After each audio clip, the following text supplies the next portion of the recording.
कि बच्चे को लगता है कि हाँ मैं सही हूँ, पापा को क्या पता आज के ज़माने में क्या चल रहा है। तो फिर उसको वक्त सिखा देता है।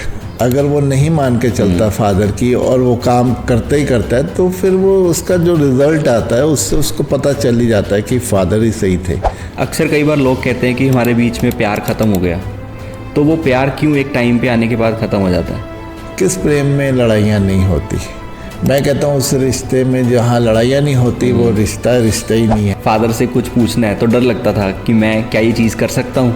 आज के टाइम पे बच्चा सीधा बोलता है पापा मैं जा रहा हूँ, यही चीज़ करने जा रहा हूँ, यहाँ पे घूमने जा रहा हूँ। मैं कहता हूँ बहुत अच्छी बात है। तो अगर एक बंदा झुकने को तैयार है, दूसरा झुकने को तैयार ही नहीं है, तो उस केस में क्या कर सकते हैं? समय का इंतज़ार करो, छोड़ दो समय पे। जब कोई झुकना ही नहीं चाहता तो फिर क्या करोगे आप? तो जो रिश्ता एक बार टूट चुका है तो ज़रूरी है कि उसको माफ़ किया जाए और तभी रिश्ता बचाया जाए, या कई बार ऐसा भी होता है कि इसको छोड़ना ही बेटर है?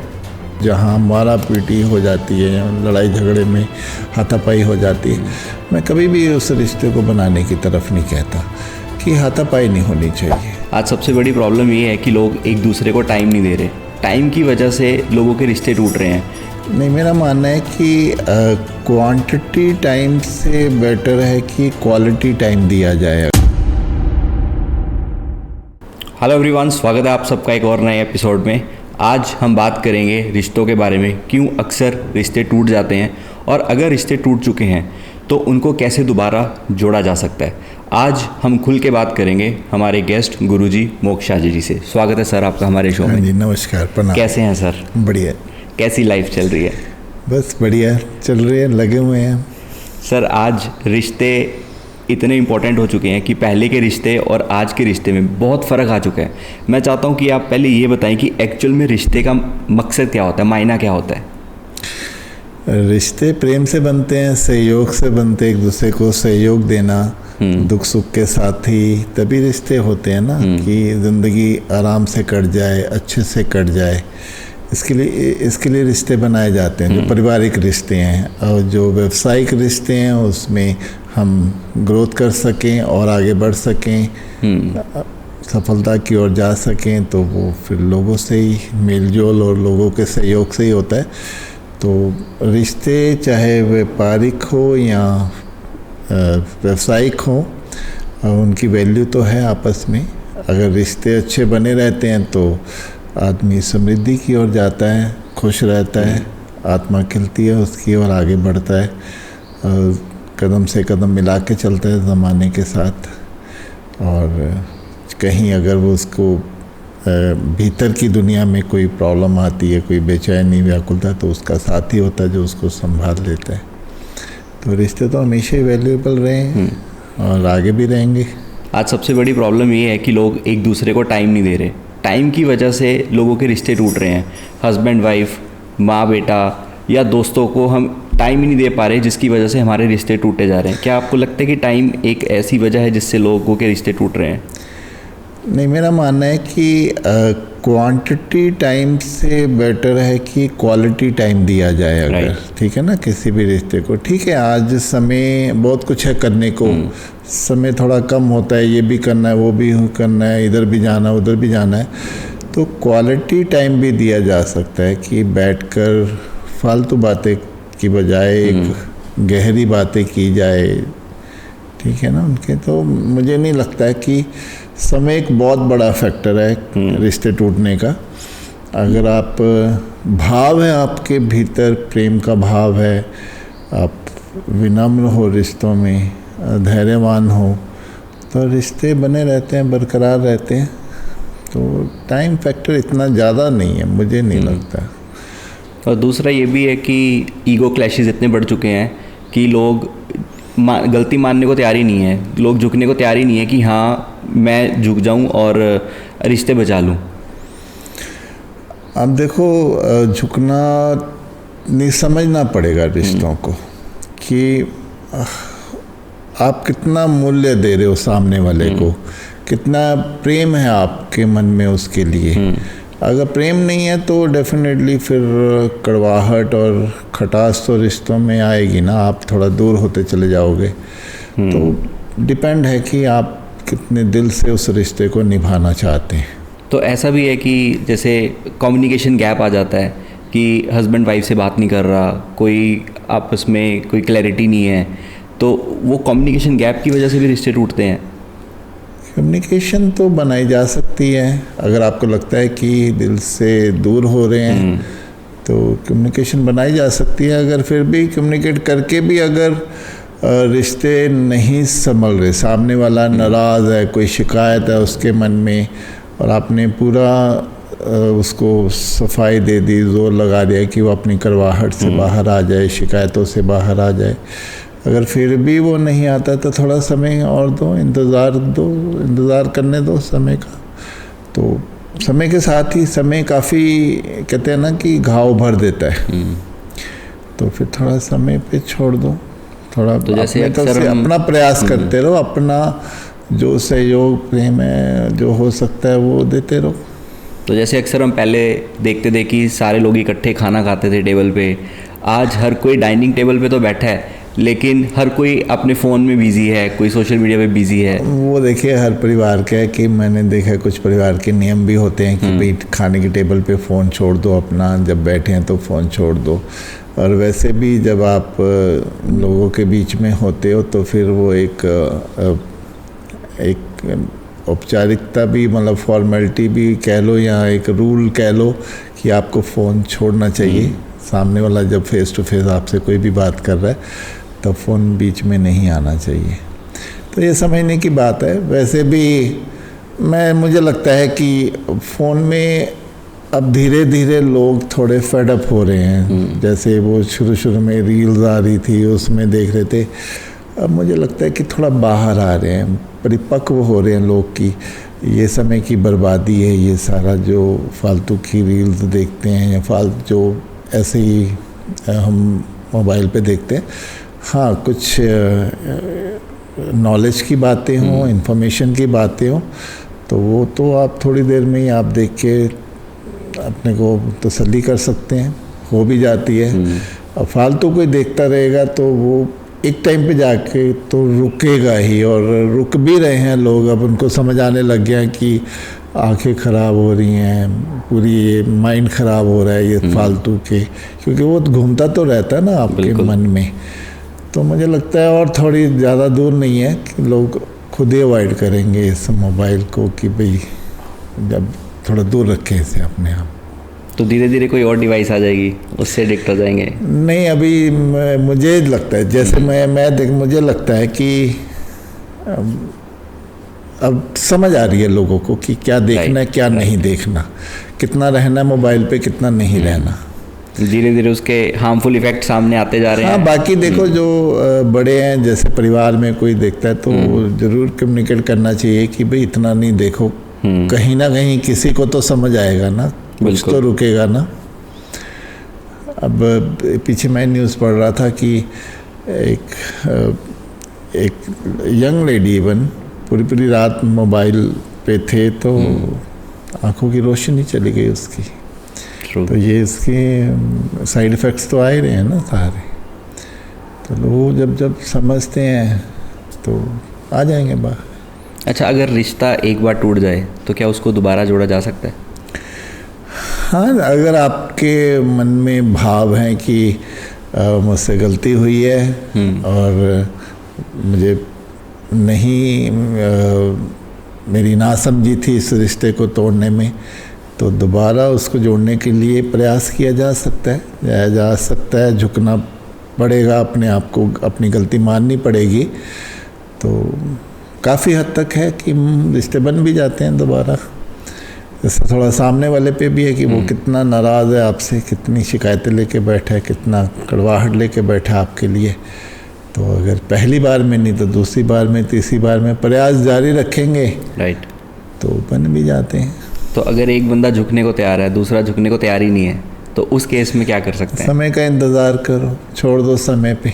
जब कोई झुकना ही नहीं चाहता तो फिर क्या करोगे आप अपने प्रयास कर लोगे ना। आप मना सकते हो अपनी तरफ से, सामने वाला नहीं मान रहा तो फिर उसको थोड़ा छोड़ दो, उसके हालात पे, उसके समय पे छोड़ दो, यही कर सकते हो तो नहीं। राइट। अब जैसे आज एक्स्ट्रा मैरिटल अफेयर बहुत बढ़ चुके हैं, तो वो भी रिश्तों के टूटने का कारण है।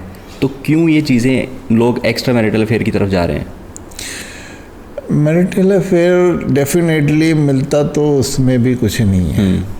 वो एक बस आकर्षण है कि कोई नई ज़िंदगी मेरी ज़िंदगी से जुड़ रही है, लेकिन एंड में तो वो रिश्ते वही है ना, मतलब आपको एक दलदल ही है जिसमें आप जा रहे हो।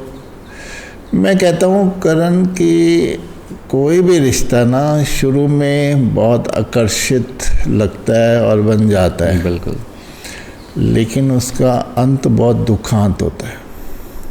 ये जो रिश्ते आप बात कर रहे हो, इनका अंत दुखांत ही है। तो वो एक जाल ही है अब ज़िंदगी का, जिसमें आप उलझ जाते हो, फंस जाते हो, फिर वापसी बड़ी मुश्किल होती है उसमें। तो वो फिर बहुत दुखांत, बहुत एक डिप्रेसिव सा होके आदमी बाहर आता है उसमें से। तो रिश्ते बस जितने एक पुराने समय से हम देखते आ रहे हैं कि पारिवारिक रिश्ते जितने हैं, आई थिंक अगर पर्सन उसी में रहता है तो खुश रहता है, और बाकी इसका तो एंड नहीं है। वो तो भागता रहे रिश्तों में, ना प्रेम मिलता है, ना वासनाएं पूरी होती हैं, बस वो अपनी बेचैन व्याकुल ज़िंदगी को लेके भागता ही चला जाता है। वो तो मिलता, हासिल कुछ नहीं होता है अंत में। तो जो रिश्ता एक बार टूट चुका है तो ज़रूरी है कि उसको माफ़ किया जाए और तभी रिश्ता बचाया जाए, या कई बार ऐसा भी होता है कि इसको छोड़ना ही बेटर है? हाँ, अगर आपको लगता है कि आप मानसिक तनाव से गुजरते हो उस रिश्ते में, और मैं जहाँ शारीरिक चोट मिलती है, सपोज जहाँ मारा पीटी हो जाती है, लड़ाई झगड़े में हाथापाई हो जाती है, मैं कभी भी उस रिश्ते को बनाने की तरफ नहीं कहता कि हाथापाई नहीं होनी चाहिए। ये शारीरिक कष्ट में ये सब नहीं होना चाहिए। हाँ, मानसिक पीड़ा हो रही है, उस रिश्ते से समाधान निकालो। अगर नहीं निकलता है सब कुछ करने के बाद भी, तो फिर आप बाहर आ सकते हो, फिर आपको आ जाना चाहिए। अक्सर कई बार लोग कहते हैं कि हमारे बीच में प्यार ख़त्म हो गया, तो वो प्यार क्यों एक टाइम पे आने के बाद ख़त्म हो जाता है? जहाँ शिकायतें बढ़ जाती हैं, ठीक है, जहाँ नाराज़गी बढ़ जाती है, जहाँ लगे भाई आपकी बात मुझे समय नहीं मिल रहा, मुझे केयर नहीं मिल रही, तो ये अपने कहीं और गुम है, मुझे मूल्य नहीं मिल रहा, राइट, प्रेफरेंस नहीं मिल रही, तो वहाँ जाके वो ऐसा लगता है कि प्यार ख़त्म हो गया है। तो उसको दोबारा बनाया जा सकता है, लेकिन डिमांड करके नहीं।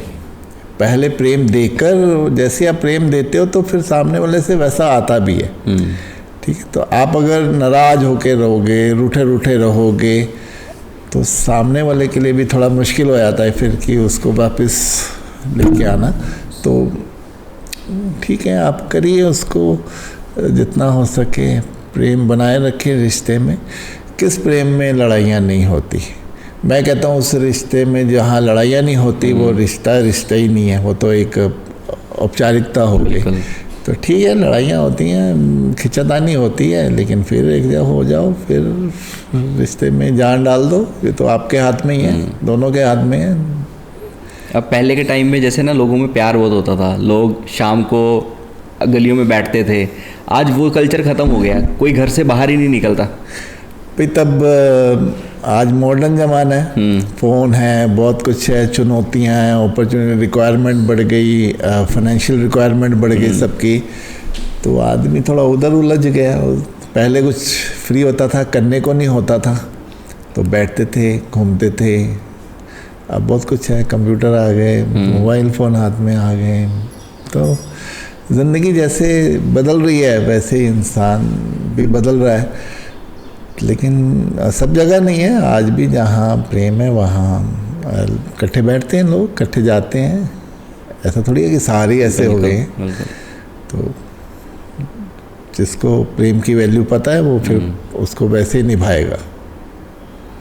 और जैसे कई बार रिश्ते इस वजह से भी टूट रहे हैं कि लोग दूसरों को देख रहे हैं कि वो देखो वो वहाँ पे जा रहे हैं, वो ये चीज़ कर रहे हैं, तो हम ऐसा क्यों नहीं कर रहे? कंपैरिजन तो लाइफ में होना ही नहीं चाहिए किसी से भी। सबकी अपनी ज़िंदगी है, अपना नज़रिया, अपना तरीका जीने का। आपको जैसे आप अगर आप जो दो लोगों की बात कर रहे हो तो उन दोनों की रजामंदी पे ही है कि कैसे जीना है, कैसे चलना है। ये कंपैरिजन से तो आज तक ना किसी को कुछ मिला है, ना आगे भी कभी मिलेगा। ये तो एक बस आपको लो करता है, ठीक है ना, तो वो उसमें नहीं जाना चाहिए, किसी भी कंपैरिजन में नहीं जाना चाहिए। तो आपस में ही बस जैसे रहो।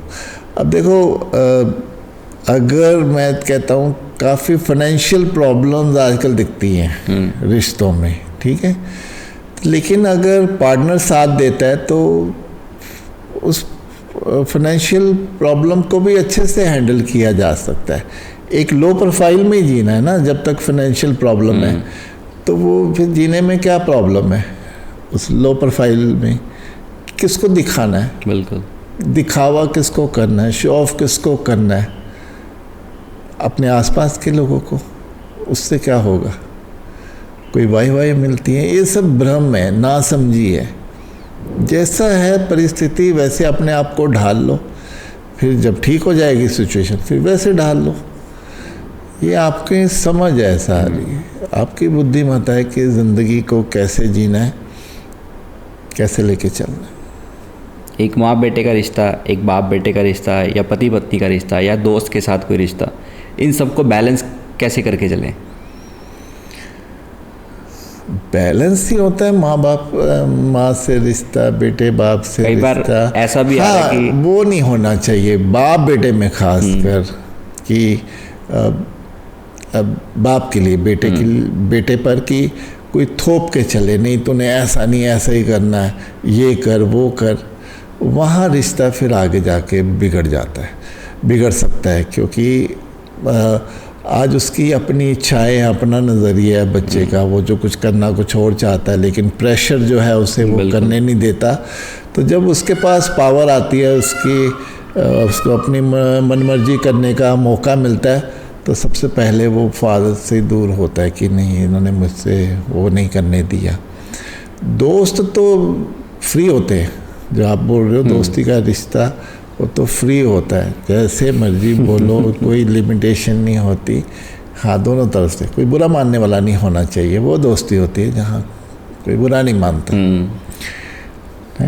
बल्कि मैं तो कहता हूँ वो दोस्ती जहाँ गाली गलौच नहीं करते आपस में, वो दोस्ती भी दोस्ती नहीं होती। लेकिन हाँ, शर्त ये है कि बुरा नहीं मानने वाला कोई होना चाहिए, मस्ती होनी चाहिए।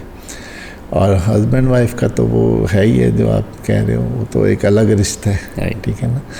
वो तो आत्मा सोल की जर्नी है, 7 जन्मों की जर्नी है।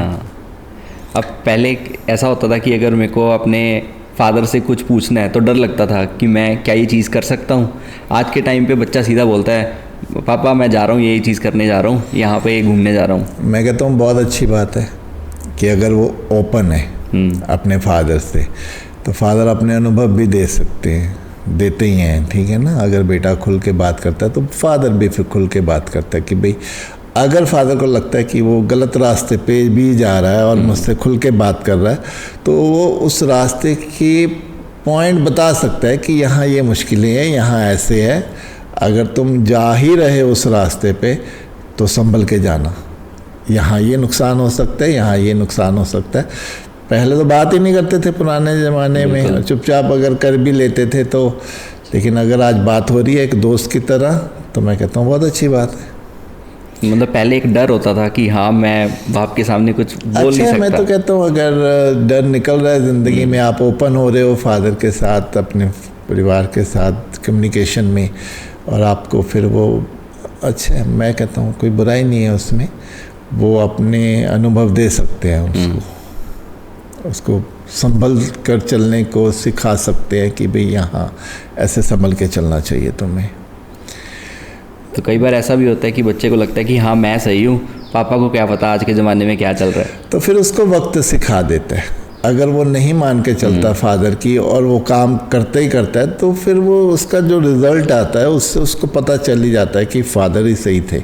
मैं ऐसे ही अपनी ज़िद पे आके इस रास्ते पे तो आ गया हूँ, यहाँ एक कदम उठा लिया, लेकिन फिर उसके फादर की याद आती है। और जहाँ वो चोट खाकर ये समझता है कि हाँ फादर सही थे, तो फिर वो आगे से उनको सुनना भी शुरू कर देता है, उनकी मानना भी शुरू कर देता है। तो ठीक है, वक्त तो सबको सिखाता है ना, ज़िंदगी सबको सिखाती है, उसको भी तो सिखाएगी। तभी घर वाले बोलते हैं कि जब तू बाप बनेगा तब समझेगा। हाँ ऐसा ही है सबके साथ, वो ऐसे ही चलता रहेगा, ये ज़िंदगी ऐसी चलती है, ये ऐसी चलती रहेगी।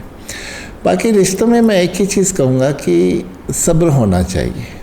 सबसे ज़रूरी है रिश्तों को निभाने के लिए वेट एंड वॉच, सब्र होना चाहिए। जल्दी में आके डिसीज़न ले लेते हो, फिर आगे जाकर आपको वही डिसीज़न आप पर ही भारी पड़ते हैं। अक्सर हम यही देखने आज मान लो रिश्ते टूट रहे हैं करण, तो रिश्ते टूटने के बाद क्या ज़िंदगी आसान हो जाती है? नहीं। आप खुश रहना शुरू कर देते हो, ये प्रॉब्लम्स ख़त्म होती हैं, दूसरी प्रॉब्लम्स आकर खड़ी हो जाती हैं, ठीक है ना। तो जो ये देख ले कि इसके बाद की मेरी ज़िंदगी में मेरी ज़िंदगी कैसी होगी, तो जो प्रॉब्लम्स उसको अगर वो देख ले कि बाद में तो ये प्रॉब्लम्स हैं, तो फिर वो कोशिश करता है कि इसी प्रॉब्लम्स को मैं पहले ठीक कर लूँ, क्योंकि प्रॉब्लम्स तो हैं, चाहे ये है या वो है, वो तो रहनी है। तो यहाँ सपोर्ट है, वहाँ सपोर्ट भी नहीं है। तो इस रिश्ते को कैसे ठीक किया जा सके, इसमें कैसे प्राण दोबारा लाए जा सकते हैं, तो ये जो ये देख लेता है वो रिश्तों को बचाने की ओर जाएगा। जो बहुत गुस्से में होगा, नाराज़गी में होगा, जिसको लगेगा मेरे साथ गलत हो गया, धोखा हो गया, वो रिश्ते को तोड़ने की तरफ चले जाना। आजकल की थोड़ी जनरेशन सब्र नहीं है, तो बहुत जल्दी डिसीज़न ले लेती है, नतीजे पे पहुंच जाती है कि नहीं ये तो ठीक होने वाला नहीं है, मुझे नहीं रहना। तो मैं वही कह रहा हूँ, फिर बाद की प्रॉब्लम्स शुरू हो जाती है। तो वही है, अक्सर उनको ये लगता है कि हाँ शॉर्ट टर्म में डिसीज़न ले लिया, हमने रिश्ता तोड़ दिया। उसके बाद जब वो किसी दूसरे रिश्ते में जाते हैं तो वहाँ पे भी फिर उनको पता लगता है कि हाँ जो पहले वाला रिश्ता था वही सही था, ये तो उससे भी। हाँ है तो ह्यूमन ही ना।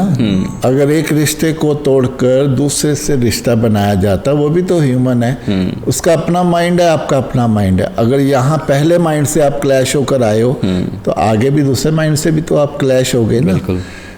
तो ज़िंदगी तो आपके लिए दोनों तरफ कठिनाई खड़ी हुई है ना। तो इसीलिए जो रिश्ते हैं ईश्वर ने बना दिए हैं, उन्हीं रिश्तों को पहले प्रेफरेंस दो, उसी को निभाओ, उन्हीं को बचाओ जितना बचा सकते हो।